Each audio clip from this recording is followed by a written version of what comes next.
celui qui veut cacher la vérité finit toujours par trébucher sur son propre mensonge. Bonjour à toute la famille Cameroun Flash. Installez-vous, ajustez votre siège, parce qu'aujourd'hui, oui, aujourd'hui, on vous emmène dans un épisode où le sérieux, le comique et le lourd parfum de politique à la camerounaise se mélangent comme un bondolé trop pimenté. Avant de plonger, petit jeu pour vous, selon vous, dans cette histoire, qui va trébucher en premier? Le ministre? L'opposant? Ou la logique elle-même? Répondez en commentaire, on vérifie à la fin. D'entrée de jeu, on attaque un dossier qui fait trembler les murs de Mandjou, les accusations du ministre Paul Atanga NJ contre Issa Chiroma Bakary. Oui, vous avez bien entendu. D'après le MINA, Chiroma serait le grand metteur en scène derrière les actes de vandalisme. Mais attention, ce n'est pas fini, la réponse du camp Chiroma? Une gifle verbale, un missile politique, bref, du Cameroun dans toute sa splendeur. Pendant que le MINA brandit son doigt accusateur comme un surveillant de lycée fâché, le camp Chiroma, lui, renvoie la balle en pleine lucarne. Il parle d'une opération de communication mal ficelée, d'un montage raté, comme un film mal tourné où l'acteur principal oublie son texte. Selon eux, ces accusations sentent fort, très fort, la tentative de maquiller une défaite politique. Et c'est là que l'humiliation commence. Parce que selon l'opposition, le pouvoir tente de réécrire l'histoire avec un stylo qui n'a plus d'encre. On accuse, on crie au scandale, mais derrière, la logique ne suit pas. Les proches de Chiroma affirment que leur victoire à Mandjou est populaire, massive, incontestable, et qu'on essaie juste de la salir avec un scénario cousu de fil blanc. Vous imaginez la scène? Un camp qui jubile, qui se félicite d'avoir remporté un bastion, et un autre qui tente de transformer cette joie en suspicion. C'est presque théâtral. Mais la politique camerounaise, vous le savez, ne déçoit jamais lorsqu'il s'agit de rebondissements dignes d'un film nigérian version Director's Cut. Et ce qui fait rire ou pleurer, selon votre dose de patriotisme, c'est la rapidité avec laquelle ces accusations ont été dégainées. Comme si quelqu'un attendait déjà le moindre prétexte pour dire « Ah, voilà, c'est eux ». Et l'opposition de répondre « Frère, au lieu de chercher les coupables, commence par accepter ta défaite, ça fera du bien à tout le monde ». Mais derrière les mots acides, se cache une réalité, la bataille n'est pas que politique, elle est psychologique.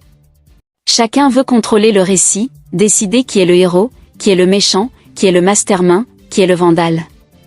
Et au milieu, les populations observent, incrédules, ce ballet politico-comique où chacun accuse l'autre de faire du cinéma. Alors chers abonnés, accrochez-vous, parce que l'équipe Cameroun Flash est là pour vous décortiquer tout ça en profondeur, sans filtre, sans maquillage, et sans mensonge d'État pour enrober une défaite. Vous le savez, nous travaillons jour et nuit pour vous emmener au cœur de l'actualité, et ce dossier-là, mérite qu'on le démonte pièce par pièce. Mais avant de poursuivre cette plongée dans les coulisses de Mandjou, rappelons-le, si vous aimez cette manière directe, rythmée et sans langue de bois de raconter l'actualité, alors likez la vidéo pour qu'elle touche encore plus de monde. Abonnez-vous si vous êtes nouveau, activez la cloche pour ne rien rater, et si tout ça est déjà fait, alors parfait, on continue. Vous connaissez ce pays, hein? On se lève le matin, on pense seulement trouver le pain chaud, et puis boum, on tombe sur une histoire qui dépasse même les scénarios de Nollywood. Mandjou, petite ville tranquille, s'est levée un matin pour devenir la star d'un feuilleton national, mairie brûlée 2 fois, accusations qui fusent, communiqués qui tombent plus vite que la pluie à Douala, et au milieu de tout ça, un ministre fâché comme un père de famille qui surprend les enfants en train de fouiller son tiroir. Ce jour-là, Paul Atanga NJ n'a pas seulement parlé, non. Il a lancé une bombe politique. Selon lui, les actes de vandalisme à Mandjou ne sont pas arrivés par hasard.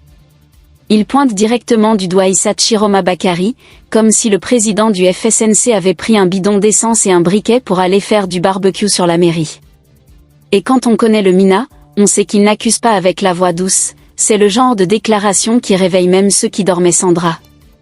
Mais attendez seulement, parce que la suite, c'est autre chose. Le camp Chiroma, eux, n'ont même pas laissé le thé refroidir. Ils ont répondu avec une vitesse qui dépasse même les réseaux MTN à 3 heures du matin.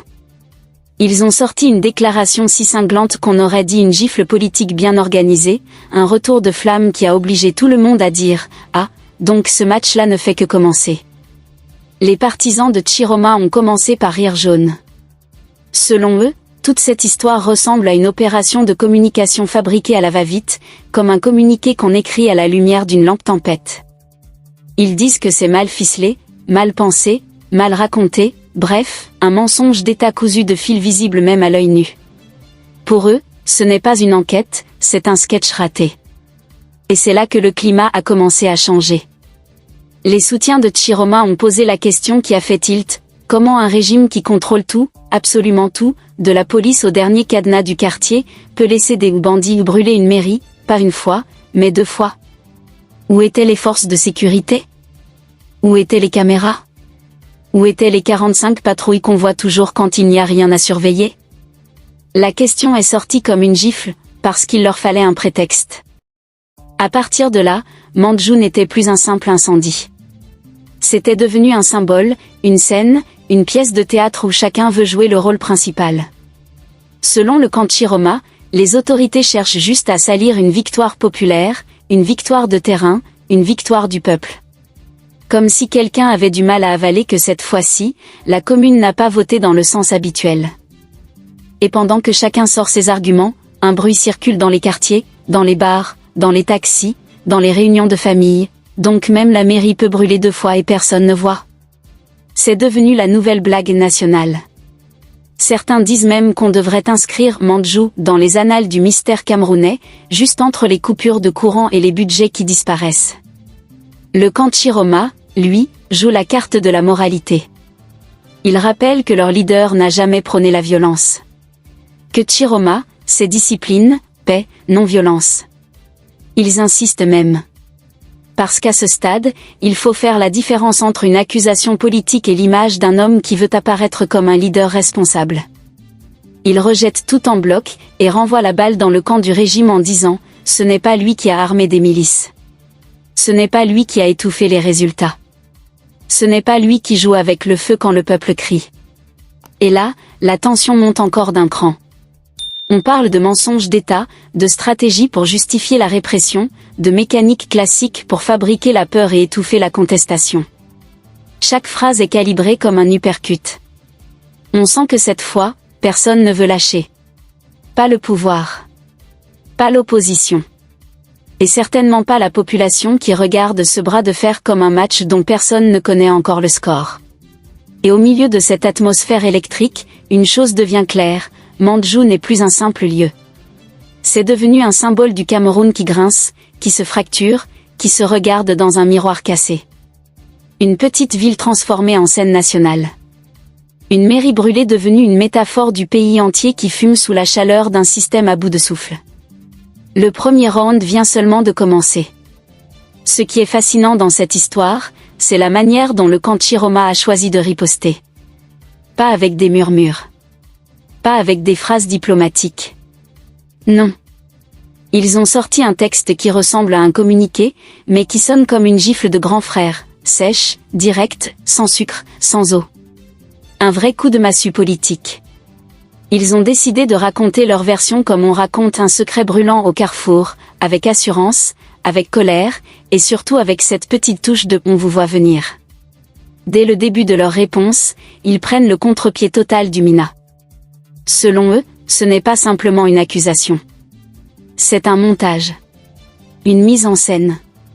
Une pièce de théâtre préparée pour justifier ce qui arrive toujours après les élections contestées, silence imposé, répression, arrestations qui apparaissent comme par magie, et cette soupe chaude appelée ordre public qui est servie dès que quelqu'un lève la voix plus haut que d'habitude.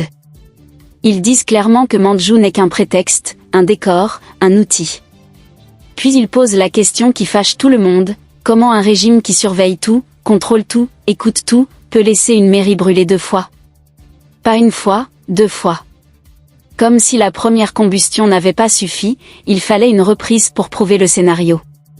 C'est la question qui a mis le feu dans les débats, dans les groupes WhatsApp, dans les gens de quartier, et même chez les tontines du dimanche. Parce que tout le monde s'est dit la même chose, ça ne tient pas debout.